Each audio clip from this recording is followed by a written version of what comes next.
Assalamualaikum warahmatullahi wabarakatuh. Salam bahagia. Perkenalkan, nama saya Bayu Gunarto. Saya guru matematika dari SMA Negeri 2 Kisaran, Kabupaten Asahan. Saya sebagai peserta apresiasi guru dan tenaga kependidikan inspiratif tingkat Provinsi Sumatera Utara tahun 2023. Pada video ini, saya akan menampilkan karya inovasi praktik baik yang saya lakukan, yaitu tentang penerapan pembelajaran berdiferensiasi. Pembelajaran berdiferensiasi adalah usaha guru untuk menyesuaikan proses pembelajaran di kelas dalam memenuhi kebutuhan belajar murid. Kita dapat melihat kebutuhan belajar murid berdasarkan 3 aspek, yaitu kesiapan belajar murid, minat murid, dan profil belajar murid. Kesiapan belajar murid. Yang perlu diingat bahwa kesiapan belajar murid ini bukanlah tentang tingkat intelektualitas siswa. Hal ini lebih kepada informasi tentang apakah pengetahuan yang dimiliki murid saat ini sesuai dengan pengetahuan baru yang akan diajarkan. Dalam hal ini, saya memberikan tes diagnostik kognitif sebelum pembelajaran dimulai dengan menggunakan Google Form. Dari hasil asesmen diagnostik akan dikelompokkan menjadi 3 kategori.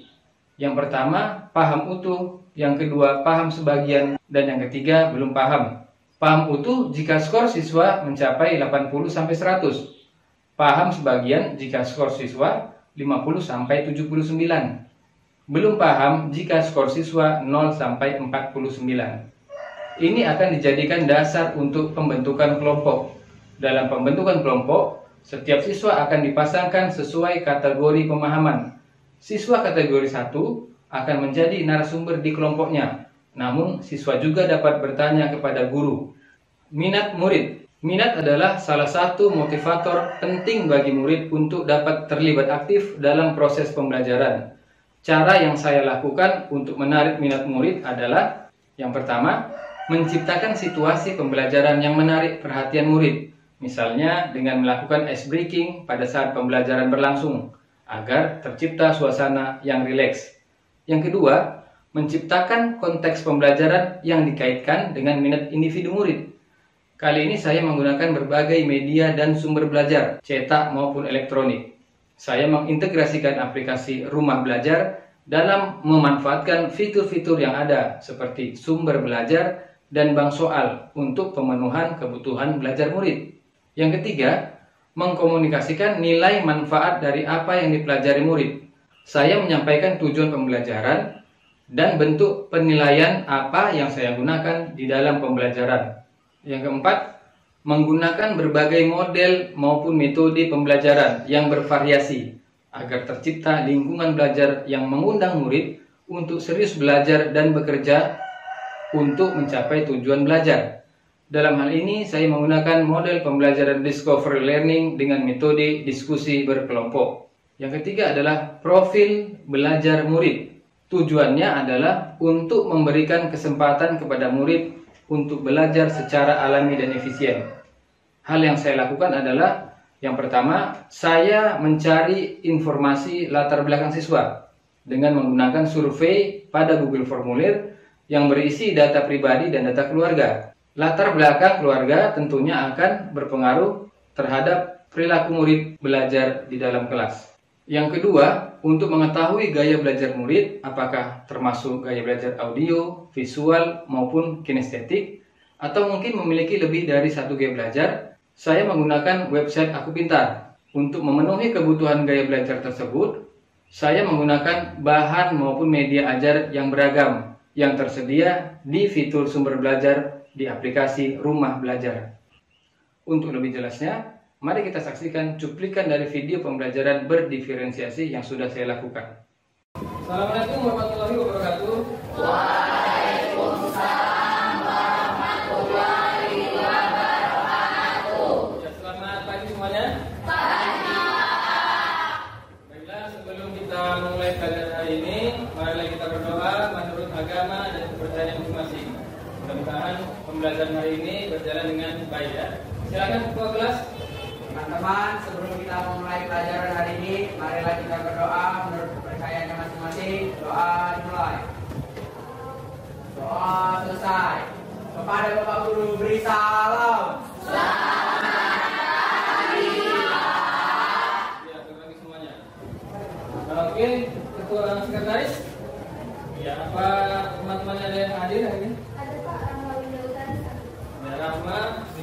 hari tadi. Atau orang sakit ya. Nah, sekarang kita akan mempelajari materi barisan dan deret aritmatika. Nah, tujuan pembelajaran kita hari ini adalah yang pertama menyelesaikan masalah kontekstual yang berkaitan dengan barisan dan deret aritmatika. Yang kedua, mempunyai sikap jujur, aktif, kreatif, toleransi serta mampu berkomunikasi dan bekerja sama. Untuk mencapai tujuan tadi, kita akan menggunakan metode discovery learning. Artinya di metode ini nanti kalian dituntut untuk aktif bekerja sama dengan teman-teman dalam satu kelompoknya. Bisa dipahami? Oke, sekarang kalian semua coba duduk berdasarkan kelompok yang sudah Bapak buat. Ya, silakan. Masih ingat kan pertemuan kita sebelumnya? Masih. Ya, kita belajar tentang barisan aritmatika. Ada yang mau menjelaskan apa itu barisan aritmatika? Saya Pak. Ya, bagus, silakan. Perkenalkan, nama saya Atia Cornelia Divana Kapahan. Saya dari kelompok 1. Barisan aritmatika adalah barisan bilangan yang mempunyai selisih atau deret tiap suku yang berurutan selalu tetap. Contohnya 2, 4, 6, 8, 10, 12, dan seterusnya. Oke, bagus sekali. Kasih ya plus yang mana? Nah, itulah pengertian dari barisan aritmatika. Nah, sekarang kita lanjutkan materi kita tentang deret aritmatika. Jadi di sini Bapak akan menggunakan sumber lain dari materi pelajaran ini, yaitu Bapak menggunakan portal Rumah Belajar. Di portal Rumah Belajar yang disediakan oleh Kemdikbud secara gratis, itu ada banyak fitur. Salah satunya adalah sumber belajar. Coba kita lihat pengertian dari aritmatika ini pada sumber belajar. Videonya. Rumah belajar, rumah belajar, rumah belajar. Oke, sebagai referensi lain, nanti bisa juga kalian cari fitur-fitur yang lain untuk materi pembelajarannya. Contohnya seperti ini. Kita tadi memperhatikan materi dari aritmatika ini pada video di sumber belajar. Nah, sekarang coba untuk melihat tingkat pemahaman kalian pada salah satu fitur rumah belajar, yaitu bank soal. Ada latihan soal yang sudah dibuatkan. Coba kalian kerjakan dengan kelompoknya masing-masing. Bapak beri waktu 2 menit. Oke, silakan buka aplikasinya.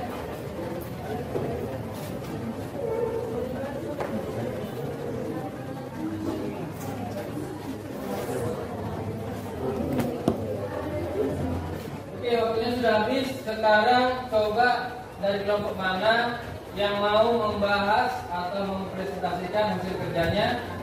Silakan maju ke depan. Ada yang mau maju ke depan? Ya, silakan. Kenalkan dirinya dan sebutkan kelompok mana. Perkenalkan, saya Simba Munara Tegat dari kelompok 2. Ya, silakan maju ke depan. Semua.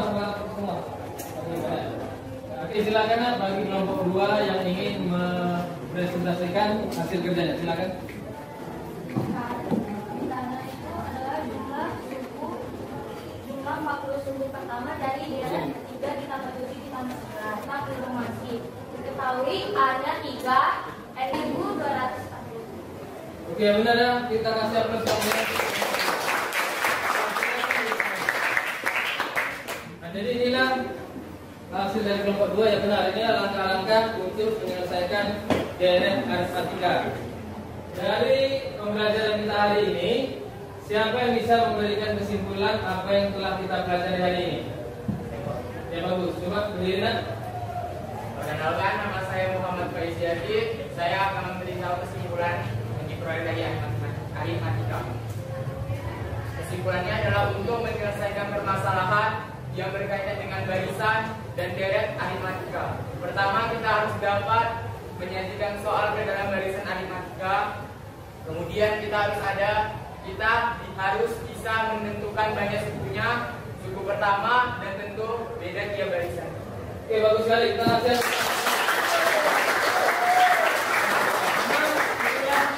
Kesimpulan dari pembelajaran kita hari ini ya. Oke, bagaimana perasaan kalian hari ini setelah belajar? Senang atau enggak? Senang. Bapak juga merasa senang karena yang pertama tujuan pembelajaran kita sudah tercapai. Yang kedua, kalian semua aktif dalam proses pembelajaran hari ini, baik dari individu ataupun secara berkelompok. Kalian semua aktif dalam menanggapi dan menyelesaikan persoalan yang ada. Oke, sampai sini dulu pertemuan kita hari ini. Semoga nanti kita bertemu pada pertemuan berikutnya masih tetap dalam keadaan sehat walafiat. Selamat pagi semuanya. Catatan dari pembelajaran ini, guru bukanlah satu-satunya sumber belajar bagi murid. Sehingga sebagai guru, kita mempunyai waktu untuk melakukan bimbingan kepada murid yang membutuhkan. Demikianlah pembelajaran berdiferensiasi yang sudah saya lakukan. Semoga bermanfaat. Terima kasih.